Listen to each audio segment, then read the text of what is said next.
Qachon ortopedga murojaat qilish kerak?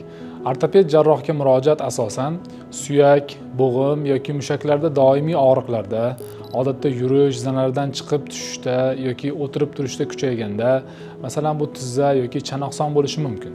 Qo'l-oyoqlarda harakat cheklanishi yuzaga kelganda, sport bilan shug'ullanishda qiyinchiliklar bo'lsa, sport yoki kundalik ish faoliyati vaqtida pay yoki boylamlarda jarohatlar olgan bo'lsangiz va bu sizda bo'g'imlarda og'riq, shish, chiqib ketish yoki nostabillik belgilarini yuzaga keltirsa, siz yoki sizning yaqinlaringizda oyoq-qo'llarda deformatsiya, ya'ni shakl o'zgarishi yuzaga kelgan yoki yurishda oqsoqlanish kuzatilayotgan bo'lsa, yana unutmaslik kerakki, ba'zan kasallik belgilari yashirin, mushak yoki bo'g'imlardagi davomli lekin kuchsiz og'riqlar yoki tez charchash ko'rinishida ham bo'lishi mumkin. Ba'zan kasallikni birinchi belgilari paydo bo'lganda ortopedga erta murojaat qilish juda muhim bo'ladi.